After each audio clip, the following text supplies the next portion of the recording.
appelons les civils patriotes qui ont décidé, face au péril, de s'engager dans un esprit de sacrifice et sans aucune réserve aux côtés des forces de défense et de sécurité pour le combat de la liberté et pour le combat de la dignité.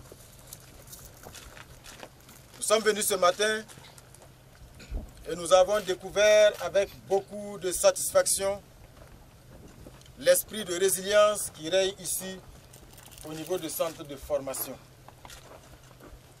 Nous avons bouclé un petit tour après la présentation pour découvrir que ici au niveau du centre, il n'y a pas que la formation militaire, il n'y a pas que la formation technique, il y a aussi une prise de conscience selon les orientations du président du FASO que les unités combattantes et que les forces de défense et de sécurité doivent être également des forces de production.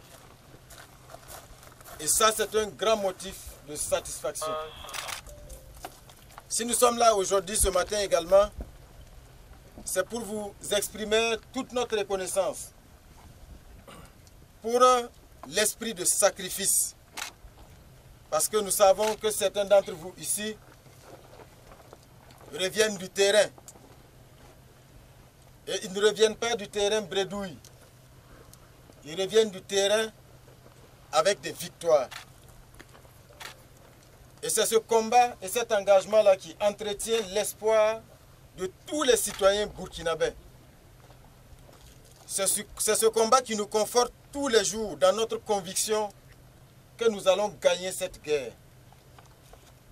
Le président du FASO, lors de son message, l'a rappelé, 2025 doit être une année de victoire pour le peuple burkinabé.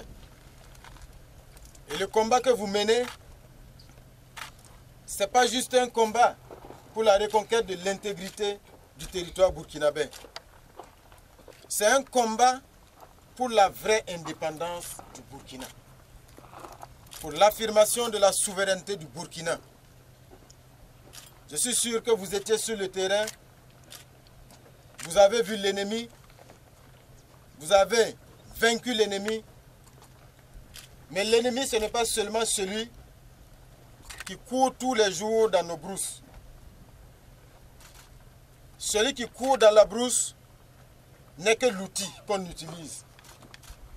Ça veut dire qu'il y a quelqu'un derrière, il y a des puissances derrière qui ont juré l'affaiblissement du Burkina Faso, qui entretient, qui coordonne et qui équipe. Je suis sûr que vous le savez, certains de ces bandits et de ces barbares ne savent même pas combien coûte une cartouche.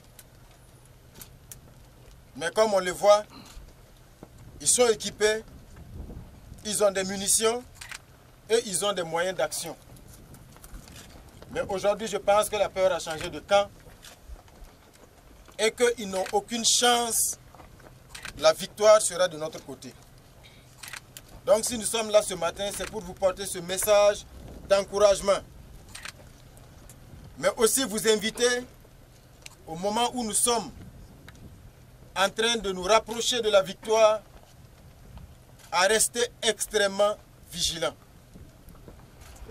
Parce que l'ennemi et tous ceux qui sont derrière ces ennemis, qui sont dans la brousse là, font usage aujourd'hui de perfidie à travers de la manipulation. Tous les jours, on voit circuler des messages vocaux dans nos langues. Souvent, on ne sait même pas d'où, quelle est l'origine de ces messages. Mais il faut être vigilant parce que l'objectif, c'est de diviser. L'objectif, c'est de toucher le moral. Donc, il faut que nous soyons conscients de cela. Et que nous puissions être imperméables à toutes ces tentatives de manipulation et de division. Chaque fois que vous avez un doute, il faut regarder les populations quand vous passez. Et voyez la motivation que ces populations souhaitent vous transmettre. Et surtout l'espoir qui renaît dans leurs yeux quand ils vous voient passer.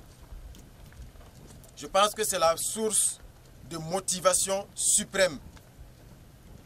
Nous, au niveau du gouvernement, nous avons reçu pour instruction de la part du chef de l'État de déployer toutes les intelligences et toutes les énergies nécessaires afin que nos forces combattantes, nos héros, qui se battent tous les jours au prix du sacrifice suprême, puissent profiter et bénéficier des meilleures conditions possibles pour les opérations. En termes d'effectifs, en termes d'équipement, vous êtes témoins des efforts qui sont faits. On est conscient que tout n'est pas encore parfait. Mais justement, notre mission, c'est de veiller tous les jours à ce que les conditions s'améliorent sur le terrain. C'est la mission qui nous est dévolue. Jour et nuit, nous déployons toutes les énergies au niveau du gouvernement pour pouvoir être à la hauteur de cette mission qui nous a été confiée par le président du Faso. Nous n'avons aucun doute que grâce à l'engagement de tous, l'esprit de sacrifice qui vous habite, le soutien de l'ensemble du peuple burkinabé, dont la mobilisation se traduit à travers le fonds de soutien patriotique. Cette année, ce que le FSP a réussi comme performance surprend les ennemis. Parce qu'il a fallu cette situation pour que nous comprenions que par nous-mêmes, nous pouvons faire les choses. Il a fallu le capitaine Ibrahim Traoré pour ouvrir les consciences et ouvrir les yeux afin que nous puissions assumer cette guerre par nous-mêmes. Donc aujourd'hui, nous sommes proches de la victoire. C'est le moment où il faut être encore plus déterminé, il faut être encore plus vigilant, parce que l'ennemi aux abois va user de toutes les manipulations. Donc en avant, pour la victoire, la patrie ou la mort, nous vaincrons. Je vous remercie.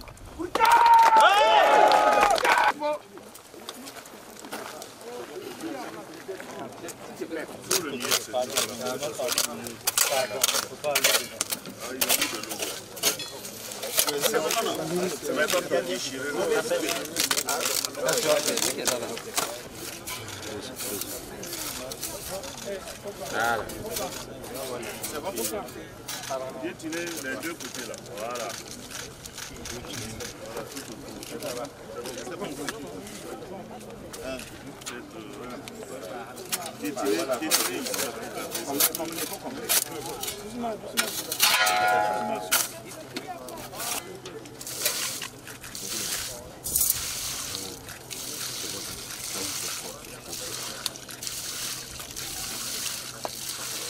Vous avez pour laver les mains.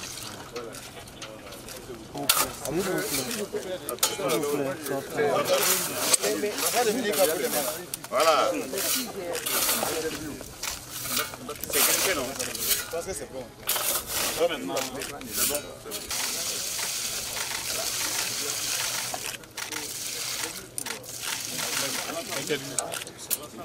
Je suis le chef de bataillon Zida Ouseni. Je suis le commandant du Centre national de formation donc des volontaires nationaux pour la défense de la patrie. Le centre est là depuis octobre 2022 pour répondre à un souci de transmission donc, de connaissances tactiques et techniques dans l'ordre militaire afin qu'ils puissent évoluer aux côtés donc, des forces de défense et de sécurité dans l'exécution donc, de la mission régalienne qui est de défense de la mère patrie. Il faut dire que nous sommes installés sur une superficie de près de 100 hectares et l'arrivée du Premier ministre ce matin vient nous galvaniser davantage, vient nous dire de redoubler d'efforts dans notre quête quotidienne donc, de la conquête du territoire, de la paix, pour que nous puissions renforcer nos connaissances en tactique, pour que les VDP puissent dorénavant conquérir du moins le territoire et revenir se ressourcer avoir de la force et répartir sur le terrain, conquérir davantage le territoire national. C'est un honneur que le Premier ministre nous a donné ce matin. En tout cas, nous sommes largement satisfaits, nous sommes heureux de le recevoir et c'est un appel à mieux faire et nous allons donc nous donner encore plus d'avantages pour que le pays puisse recouvrir la paix. Merci à vous.